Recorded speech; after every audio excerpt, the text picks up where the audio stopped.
ડીસામાં sports club પાસેથી ગાયના વાછરડાનું માથું અને પગ મળી આવ્યા ત્યારે પવિત્ર શ્રાવણ માસમાં વાછરડાના પગ અને માથું કાપેલી હાલતમાં મળી આવતા ચકચાર ઘટનાના પગલે જીવદયા પ્રેમીઓના ટોળે ટોળા ઘટના સ્થળે ઉમટી પડ્યા ત્યારે આંતરરાષ્ટ્રીય હિન્દુ પરિષદના પ્રમુખે ઉત્તર પોલીસ સ્ટેશનમાં નોંધાવી ફરિયાદ। વાછરડાની હત્યા કરાઈ હોય તો તપાસ કરી કડક કાર્યવાહી કરવામાં આવે તેવી હિન્દુ ધર્મના લોકોએ પોલીસ સમક્ષ કરી ઉગ્ર માંગ। મંદિર અને ફુવારા વિસ્તારની વચ્ચે એક ગૌ માતાની એક નાની વાછડીનું માથું એક જગ્યાએથી અને એક જગ્યાએથી પગ મળેલ છે। તો એના સમાચાર મળતા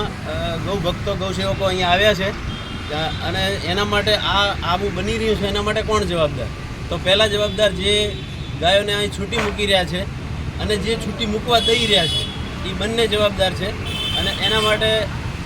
ખાસ પગલાં લેવામાં જોઈએ। અને જો ડીસાના ચીફ ઓફિસર ઉપર આ રીતે આના માટે કોઈ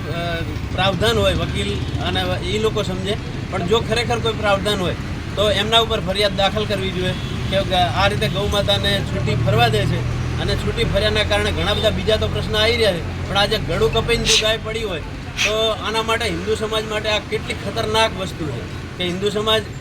અને અત્યારે આપણે ભેગા થયા છીએ, હાલ થોડી વાર આપણે વાત કરશું, કદાચ મેં ઇન્ટરવ્યૂ આપ્યો કે કોઈ બીજી વાત કરશે અને પછી આ સાંજે ભૂલી જવાના અને આ બીજી વખત જ્યારે કાંઈ પણ બનશે ત્યારે બધા લોકો પાછા ભેગા થઈ અને આની આ જ ચર્ચા કરશે કે ભાઈ ગાયોને છૂટી ના મૂકવી જોઈએ અને રખડતી મૂકતી હોય તો આના માટે કોણ જવાબદાર છે? ધારો કે પોલીસ સ્ટેશનમાં આની કોઈ રીતે ફરિયાદ થતી હોય તો આપણે આના માટે જે કોઈ જવાબદાર વ્યક્તિ હોય એના ઉપર ફરિયાદ દાખલ કરાવવી જોઈએ। અને આ વસ્તુ જે બની છે એ ખતરનાક છે અને હિન્દુ સમાજ માટે આ ખતરનાક છે અને કાયદેસરની કાર્યવાહી આના માટે થવી જોઈએ।